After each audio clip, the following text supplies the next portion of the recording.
Welcome back to another episode of Prepper Talk Radio. We are super excited to help you become more prepared and self-reliant. We are radio for the ready-minded, and we want to help you with God, family, and country, and help you become more prepared and self-reliant.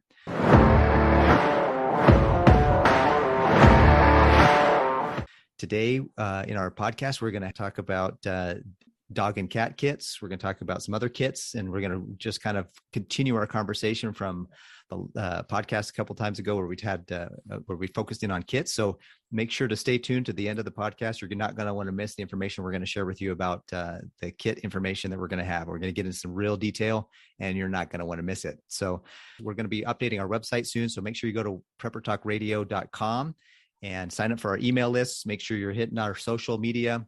We're growing really fast on a lot of our social medias. So we're really excited about that. We're going to actually be super excited to announce pretty soon. We're in talks right now with some sponsors. We have some affiliate links that we're setting up and we're getting ready. All of those things help to support the show. We'd really appreciate the opportunity to have you guys support the show with some of our favorite gear, our favorite companies. All these companies that we're going to do this with are some of the ones that we would buy stuff from, and we are buying stuff from and have bought stuff from. So it's going to be the kind of stuff that you're going to want to have in your portfolio of products and gear and equipment for your preparing needs. And let's jump into talking about some kits now. It's just continuing the discussion from the 2 weeks ago. I think we had a discussion on kits. Mm-hmm. And we really got into some great discussion. If you haven't listened to that podcast, go back and listen to that podcast. I think it's podcast 169.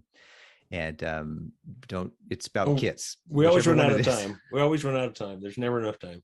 Right. So we forgot to talk. The one thing we forgot to talk about that we promised we'd talk about in that one was dog and cat or pet kits.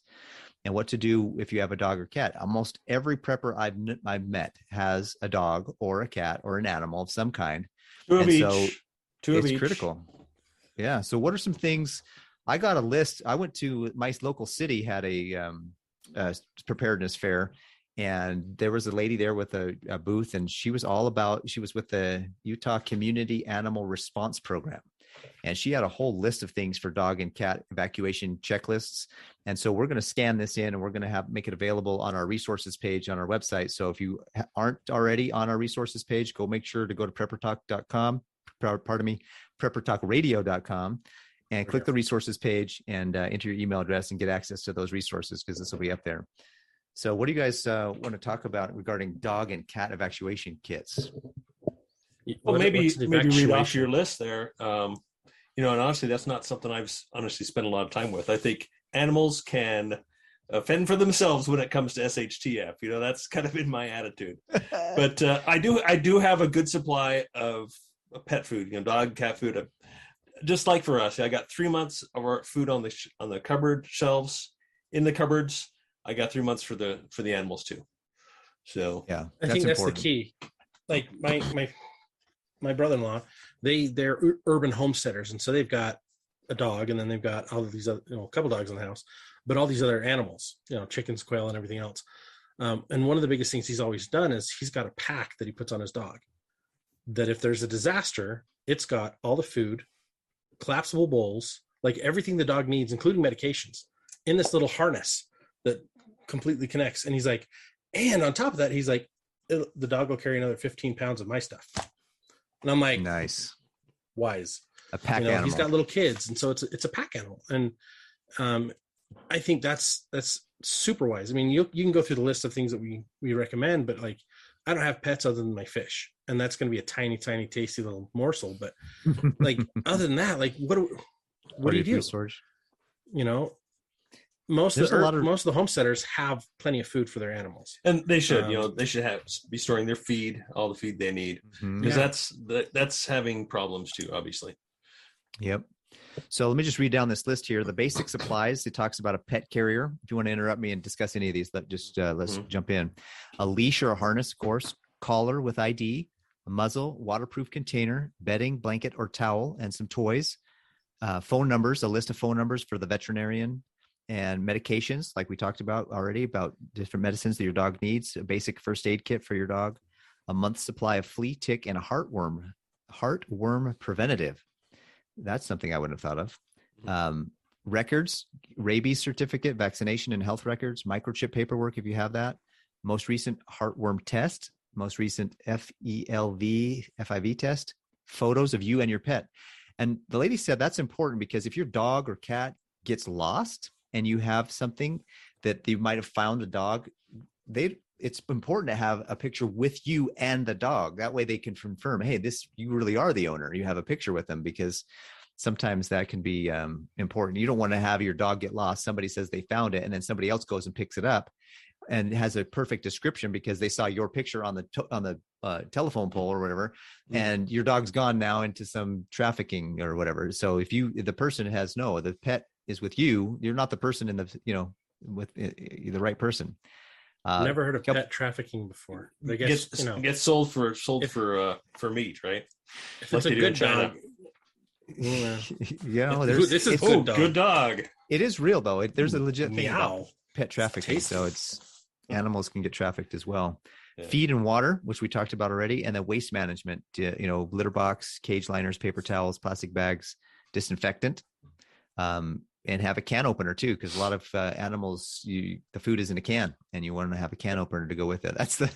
Scott. We already had a funny conversation about how the guy was in the bunker and the nuclear wars or whatever's going off, and they're like, we got all these cans of food, where's the can opener? Shoot, I forgot the can opener. First, I just shared that on our LinkedIn today. Did you? That's awesome. I need to share it on all the other platforms. But yeah, I think one of the things to add is, like, if you've got medications for your dog or cat or whatever animal you've got with you, ways to deliver that medication, and also first aid kit for that animal. One of the things we always had problems with one of my dogs is he would never take any medication you gave him. You could put it in gravy, like anything you put it in, he'd say no. Cream cheese. I didn't like cream cheese. What he did, he did, but not this way. If you put a pill with cream cheese, he would spit it out. He'd keep the cream cheese. If you put a pill with cheddar cheese, he would start chewing, and then he'd be like, and then spit everything out. If we did peanut butter and cheese, he would gobble that crap up. And I'm like, oh, that's a weird combo. But the peanut butter ensured that it stuck to him. Mm-hmm. And he couldn't just vomit it back out. But he's like, oh. And it was amazing. And so it's like having a little bit of that, if that's what you need to get your animal to take the medications they need, like, awesome. Like, peanut butter is a great survival food. Just keep a can in your car, just keep a jar in your car. Great survival food. We actually had a guy at the Be Prepared Expo with peanut butter and crackers, and those crackers were not World War II. They were World War I. No, I think they were like Vietnam. Oh, really? So like, they were way back 60s, 70s crackers, and he's like, I just opened these today. How do they taste? And I'm like, I'm not tasting them. Like crackers, like. Well, there's MRE style military grade crackers that were sealed in these big metal tins that are like almost 5 gallons. And you put peanut butter on it. And he's like, yeah, this peanut butter's been around for 20 years. My grandpa had 50-year-old peanut butter. Wow. And it was still, but you could eat it. Like, it was drier and it was harder to spread. It was military grade, but like he would make sandwiches for us with that stuff. So you'd be surprised how long things will last and still be edible, like especially military grade peanut butter. Like, it lasts longer than military grade paint. Just be careful with those expiration dates. I caught that there. It didn't register for a second there, Scott. Just check it for lead. Yeah. That's right. Oh my gosh, that's awesome. That's so funny. Oh man. I was just going to say those expiration dates are often just nonsense, because I was so funny. I saw this meme, and it was pink Himalayan million-year-old Himalayan salt. And the expiration date was next year. I'm like, really? It made it 1,000,000 years, and then it got packaged, and now it's going to expire because you just throw the date on there? Yep. So it's just be careful about those. Things last way longer than the expiration date is. I think there's a conspiracy to get us to buy more stuff and throw it away on that date so that we can buy more stuff. So no doubt. Don't fall for that one. So best diffused by also. Anything else about dog, cat, pet kits? Anything else you guys can think of? I think you pretty much nailed it. I mean, food, sanitation, medication, like those. A way to keep them warm. Like if it's super cold weather, you've got to have shelter for you and your pet. Yeah, and that's another way to get the kids involved too. Okay, this is your dog, this is your cat. You got to prepare for the emergency for them too. So yeah, and that's kind of those small animals. If you have a bird or a different kind of animal that's a pet, just adjust what you can think of to just set it free. Just let it fly. And more often than not, it'll probably be safer just doing that than sticking around with you. Just don't, if it's a parrot or any kind of bird that can repeat things, just make sure you don't tell them where your bug out location is, where you're going, what's happening, because then the marauders will know. Yeah. And it won't be hard to press it to tell, we're going to cook you, or you tell us where they went. Yeah. Yeah. Definitely want to easy watch choice. out for that. I'm on one today. I love you guys. Polly does not want a cracker in that situation. Anyways, let's talk a little bit about the next item here is women's needs. I know that's something you want to talk about, Scott, that women's needs in a bug out kit or a grab and go bag, more importantly. Yeah, I keep getting reminded on this because we're men, but we're all married. And I think one of the things that we always had to take care of, especially with my wife, is like, she was a little adverse to prepping a little bit when we first started. But I've been doing this my whole life. And now she's like way above and beyond what I ever expected. The adoption rate of prepping for her has just been like, I got it. We need this now and this, and we got to do this, and you got to learn this, and I got to learn that, and we got to do this. And so like making sure you have all the feminine products that she needs, as well as like morale items, right? With kids, you need to have candy, right? But even the very basic of like a makeup pencil can make the world of difference on psychological situations during the trauma and the trials. So like always have like a mirror, which can also be used as a signal mirror. The ability to stay clean, right? To wipes. I have a whole bunch of baby wipes, right? Because those are easy to throw in every single car, throw them in a backpack, easy to keep your hands clean, wipe your face. You feel so much better after being able to wipe your face off, and feel clean that way. And I feel it too. It's not for the girls and the women, Well, and you added something to your stuff this week, right? You want to lift that bag up and show us? Oh, I already put right here. Yeah, you already put it away. I think this goes right in line with that. It's a huge pack. It's a huge bag. It was a lot more than I thought it was going to be. I've got 4 daughters, and I got one daughter she's expecting. I'm going to be a grandpa. Yay! Woo-hoo. And Congrats. This is a emergency childbirth kit. So I got that at doomandbloommedical.com, not sponsors, but they got some good stuff. And I purchased the how to be a midwife, some type of midwife manual. My wife, she grabbed it. She's running with it. So that's awesome. Yeah. That's how my wife is too. I remember a couple of weeks ago, Shane, in our big discussion on kits, you're like, the women don't need a full makeup kit, and they don't necessarily need a full makeup kit, but a couple little items there to keep that morale, it would be nice so that they feel like they look pretty still. So that's a legit recommendation, Scott. If that fits their needs list, right? Sure. Some women, they don't even wear makeup, right?